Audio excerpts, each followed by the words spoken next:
Dean Martin spent his life pretending nothing could touch him. No heartbreak, no failure, no pain.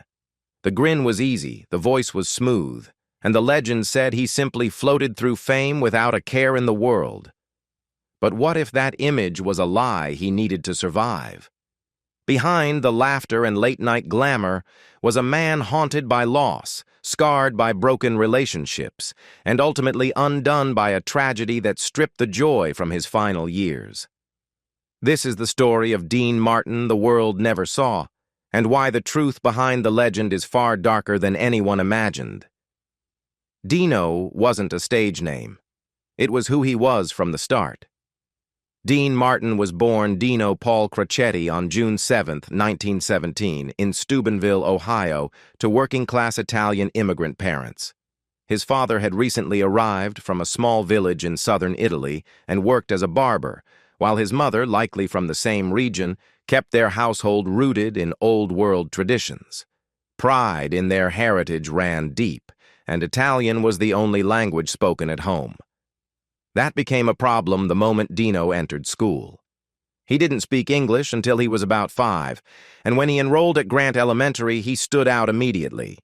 His broken English made him an easy target, and classmates mocked him relentlessly.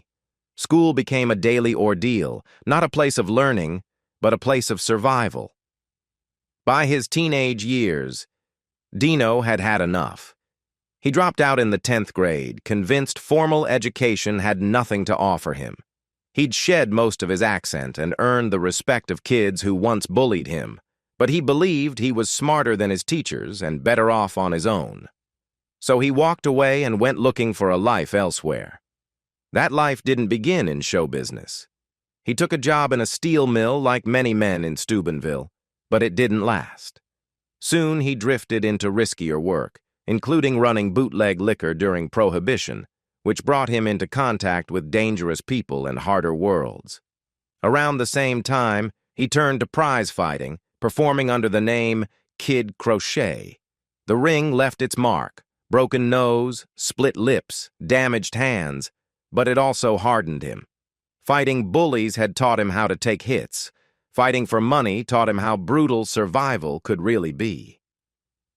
Dean Martin set out on his own while he was still young, eventually landing in a modest New York City apartment he shared with another ambitious Italian-American, Sonny King. Both men dreamed of breaking into show business. King would later find success as a lounge singer and even brush shoulders with the Rat Pack. But at the time, they were just two broke dreamers trying to make rent. With few marketable skills but plenty of toughness, they came up with a desperate solution. Martin and King turned their apartment into a makeshift fight club, charging spectators to watch them box bare knuckle. Night after night, they went at each other until one was knocked out. It was brutal, dangerous, and barely paid, but at that point, fighting was one of the only things Martin knew how to do. Eventually, the punishment caught up with him. Getting battered for pocket change wasn't a future, and he knew it. Still, he wasn't ready for a clean break just yet. After leaving the ring behind, Martin found work in a shady speakeasy casino hidden behind a smoke shop. He dealt cards, worked the roulette wheel, and entertained customers, an environment that finally suited his natural charm. The dim lights, music, and easy laughs of the underground nightlife pulled him in fast. That world nudged him toward the stage.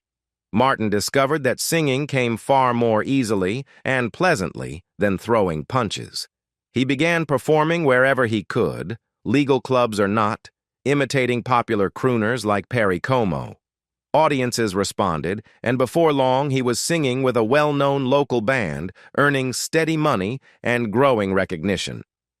But there was a problem. He was gaining attention under the wrong name. Born Dino Crocetti, he began performing as Dino Martini, but lingering anti-Italian prejudice made it clear the name was holding him back. Bandleader Sammy Watkins saw it plainly and suggested a change. Dino Martini became Dean Martin, and suddenly, doors opened. As his career began to lift off, his personal life grew more complicated. At 24, Martin married Betty McDonald. Together, they had 4 children, but the marriage struggled as Dino Crocetti faded and Dean Martin emerged. Fame reshaped him, and the distance between the man she married and the star he was becoming grew wider by the day. And then, someone new entered his life, someone who would change everything. In the mid-1940s, Dean Martin crossed paths with a loud, unpredictable young comedian at New York's Glass Hat Club. His name was Jerry Lewis, and from the start, Martin sensed something different about him. Neither man could have known it then, but their meeting would spark one of entertainment's most legendary partnerships, one that would eventually implode just as spectacularly. They decided to team up and debuted as Martin and Lewis in Atlantic City in 1946. The first night was a catastrophe. The audience hated it. The club owner gave them an ultimatum: fix the act before the second show or get fired. Desperate, Martin and Lewis retreated to an alley behind the club, scrambling for a solution with no time and nothing prepared. With nothing left to lose, they abandoned structure entirely. Martin sang, Lewis interrupted with wild physical comedy, and the two improvised non-stop. On paper, it should have been chaos. On stage, it was magic. The crowd erupted, and just like that, the disaster turned into a breakthrough. That improvised madness became their signature. The duo quickly caught fire, touring up and down the East Coast before landing a coveted booking at New York's Copacabana, proof they had officially arrived. From there, television came calling. In 1948, Martin and Lewis appeared on The Ed Sullivan Show, instantly winning over a national audience.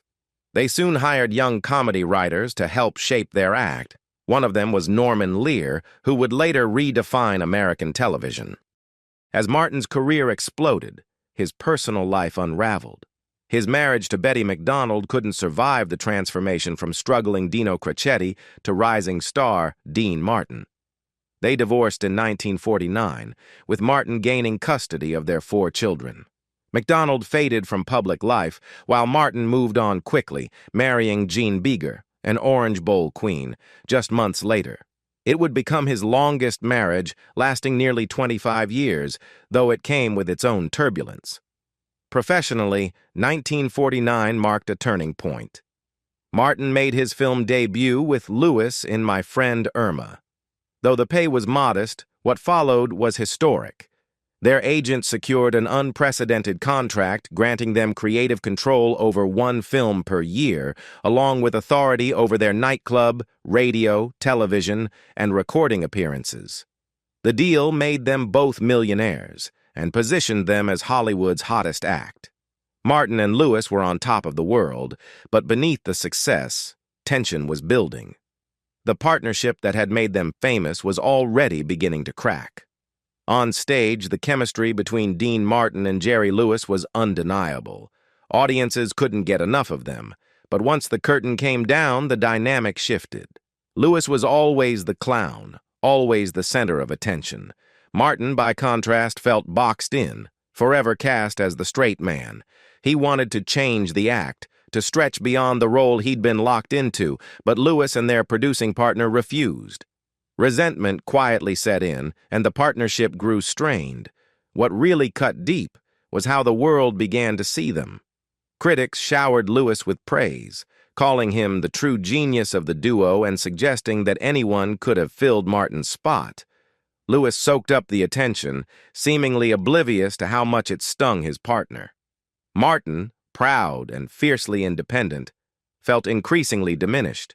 The breaking point came in 1954, while they were promoting Living It Up. During a photo shoot for Look magazine, the two posed together as usual. But when Martin saw the final cover, he was stunned. He'd been completely cropped out, leaving only Lewis on display. To Martin, it felt like the ultimate insult. In that moment, he'd had enough. Yet there was one final obligation tying them together: Hollywood or bust. Though they still joked and performed on camera, off-screen the atmosphere was icy. The two barely spoke unless the cameras were rolling. Tension filled the set, and arguments became routine.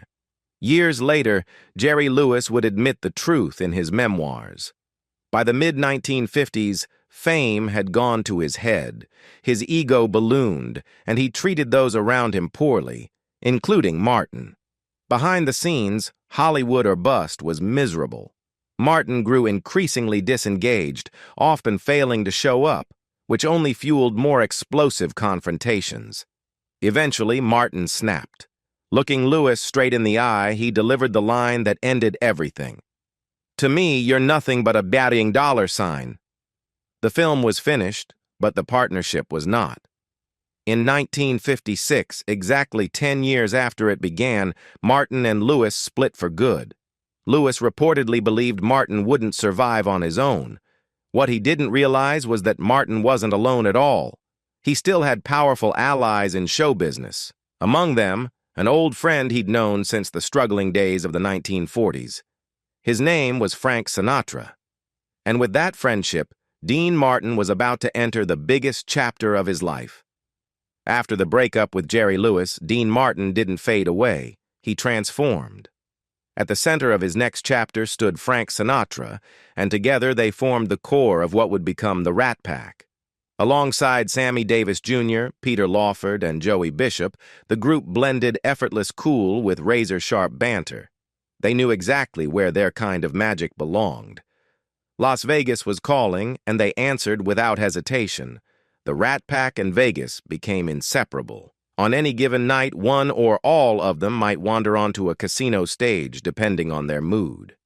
Eventually, hotels like the Sands famously advertised shows with marquee lines that read, "Dean Martin, maybe Frank, maybe Sammy." Free from Jerry Lewis's shadow, Martin finally came into his own. Audiences adored him, his smooth crooning, relaxed humor, and playful chemistry with the group. But beneath the charm, the Rat Pack was far more rebellious than most people realized. At their peak in the 1960s, as America was shifting culturally, the group pushed boundaries behind the scenes. Their jokes leaned into taboo territory, Martin's supposed heavy drinking, Sinatra's endless womanizing, and they weren't afraid to take political stands. They supported civil rights, refused to perform at venues that excluded Black or Jewish artists, and quietly challenged the industry's unspoken rules. By then, Martin had conquered fame twice, first with Jerry Lewis, then with the Rat Pack. The next move was obvious: go solo. The Dean Martin Show premiered in 1965 and ran for an impressive 264 episodes. But Martin had no intention of playing by television's rules. He improvised constantly, veered into risky territory, and peppered his monologues with Italian curse words. Most viewers found it charming. Italian speakers, however, flooded NBC with angry complaints. The network tried, and failed, to rein him in. If anything, Martin leaned further into his unpredictability. His popularity gave him leverage, and he used it in ways only Dean Martin would. When renegotiating his contract, he inserted a bizarre clause. He didn't have to attend rehearsals. Since he improvised anyway, Martin struck a deal that let him spend the week golfing and show up only for tapings. By this point, his public image as a hard-drinking rat packer was firmly cemented. With a scotch glass always in hand on stage and a license plate that read "Drunkie," America saw him as its favorite lovable lush. But it was mostly theater. The booze in his glass was often apple juice, and he was usually the first to leave parties, preferring quiet nights at home with his family. Still, the rumors never stopped. A comedian from his early days, Joe E. Lewis, had taught him the lovable drunk routine, and Martin played it too well. When he portrayed alcoholics with chilling realism in films like Some Came Running and Rio Bravo, tabloids mistook acting for truth. The rumors were wrong, but Martin didn't rush to correct them. Mystery worked in his favor, yet behind the effortless cool were real vulnerabilities. He insisted on first-floor hotel rooms, not out of diva behavior, but because of crippling claustrophobia. Elevators terrified him. He once climbed 18 flights of stairs rather than step into what he called a coffin. That guarded mystique only grew as cracks appeared in his personal life. After decades of success, the upward climb began to falter in 1972. Martin filed for divorce from his wife of more than 20 years. Just a week later, the Riviera in Las Vegas canceled his contract, labeling him too difficult. At 55, Dean Martin found himself staring down something unfamiliar, a full-blown midlife crisis. And history shows men in that position rarely make careful choices. Dean Martin was, at heart, a man who believed in being married.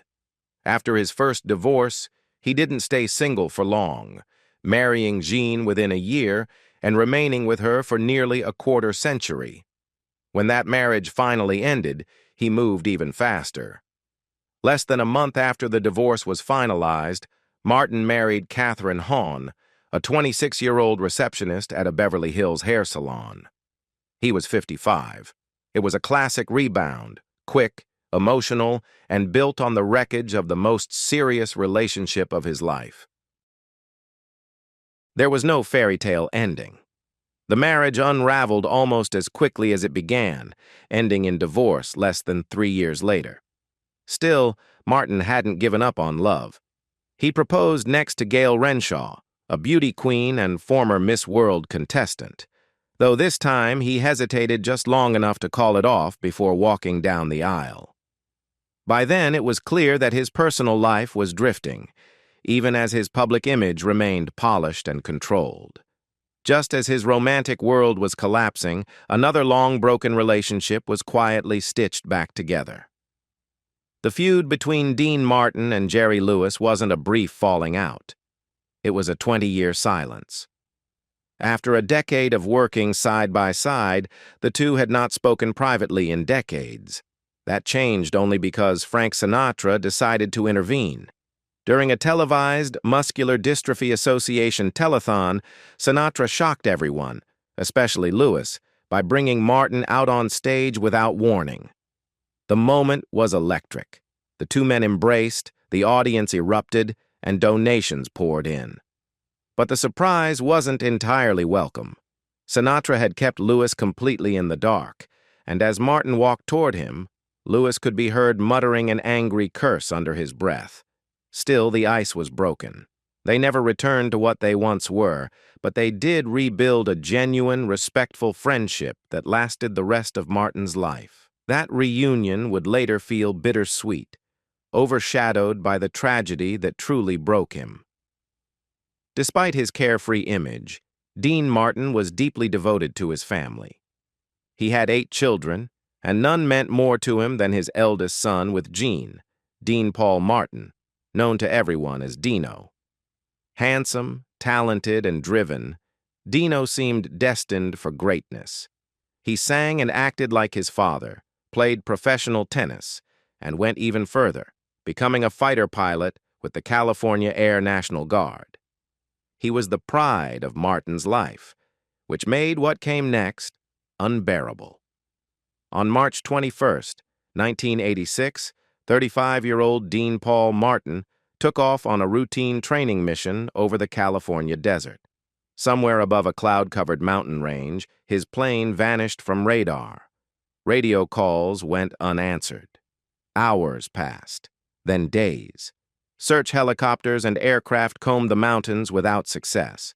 President Ronald Reagan, both a sitting president and a close friend of Martin, authorized the use of advanced surveillance aircraft to help find Dino. At home, Dean Martin waited, chain-smoking, clinging to hope. But the call never came. His worst fear became reality, and he was left with a grief so deep that only one man truly understood it: Frank Sinatra, who had lost a child of his own. Almost no one could truly understand what Dean Martin was living through. But if anyone came close, it was Frank Sinatra. A decade earlier, Sinatra had suffered his own devastating loss when his mother died in a plane crash, hauntingly in the very same region where Dino's aircraft would later vanish. As the search dragged on, Sinatra stayed close to Martin, sharing the long, unbearable hours of waiting. One of Martin's daughters later remembered Sinatra, his voice trembling, telling her father, "If there's anything I can do, pal, anything at all, But there was nothing anyone could do except wait for the phone to ring. When it finally did, it delivered the news Martin had been dreading. Desperate for answers, he was willing to try anything. He even hired 2 psychics to help locate his son. One touched Dino's flight suit and immediately recoiled, saying he was gone. The other pointed toward San Gorgonio Mountain, the same peak where Sinatra's mother had died years earlier. 3 days after the plane disappeared, search teams reached the mountain and found the wreckage. Dean Paul Martin's aircraft was smashed into the mountainside. There were no survivors. The loss shattered Martin in ways few people ever saw. Those close to him knew instantly that he was no longer the same man. He sank into a deep depression, drained of the warmth and ease that had once defined him. Sinatra, still searching for some way to help, believed distraction might save him. He pulled Martin into a massive stadium tour, hoping the crowds, the noise, and the energy might pull his friend out of the darkness. Instead, it made everything worse. Sinatra's heart was in the right place, but his plan backfired. The huge audiences overwhelmed Martin, who had always preferred intimate nightclub stages.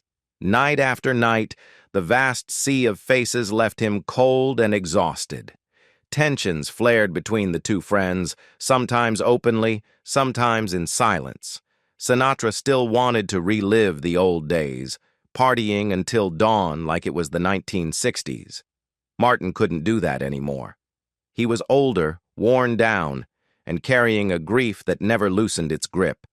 The tour was a misery, and for the first time the public began to glimpse a version of Dean Martin they had never known before. Dean Martin had spent a lifetime perfecting the image of the lovable, carefree drinker. But on that ill-fated tour, the charm vanished. Audiences who came expecting the smooth, easygoing Dino were stunned by what they saw. Martin forgot lyrics, stumbled through his routines, and, in one moment that shocked everyone, reportedly flicked a lit cigarette into the crowd in frustration. This wasn't a playful act anymore. Something was clearly wrong. It didn't take long for the situation to unravel. The tour was barely underway when Martin reached his limit. After a show in New York City, the group returned to their hotel. Sinatra, still fueled by the old Rat Pack energy, wanted to keep the night going and tried to pull everyone down to the bar. Sammy Davis Jr. went along, but Martin refused. When Sinatra pleaded with him to come downstairs, Martin answered with a blunt no, and slammed the door shut. That same night, Martin quietly boarded his private jet and flew back to Los Angeles. He was done. Sinatra's plan to lift his friend out of grief had failed completely.